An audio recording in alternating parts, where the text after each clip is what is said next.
দক্ষিণ এশিয়ার পাকিস্তান ও ভারতের মধ্যে বিরোধ দীর্ঘদিনের। সীমান্তে উত্তেজনা, সন্ত্রাসবাদ এবং পানি বণ্টন ইস্যু সবকিছু মিলিয়ে দুই দেশের সম্পর্ক এখন চরম অবনতির পথে।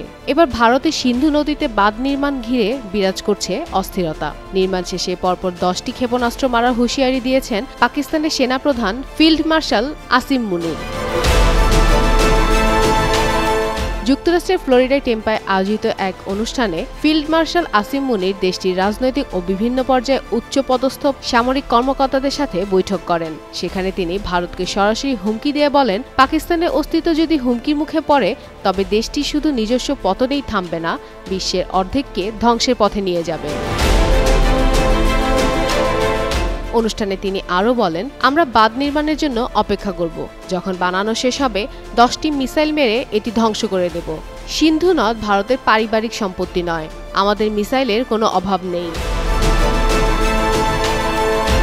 1960-এর দশকে বিশ্বব্যাংকের মধ্যস্থতায় স্বাক্ষরিত সিন্ধু নদ চুক্তি অনুযায়ী 3টি নদীর পানি পাকিস্তানের জন্য বরাদ্দ হলেও সাম্প্রতিক সময়ে ভারত সেই চুক্তি বাতিল ঘোষণা দেয়।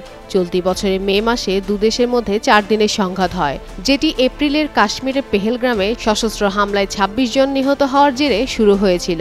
এছাড়াও পানি ইস্যু এবং সামরিক হুমকি দুই মিলে দক্ষিণ এশিয়ায় নতুন করে বড় ধরনের সংঘাতের শঙ্কা দেখা দিচ্ছে বলে ধারণা করছেন বিশ্লেষকরা।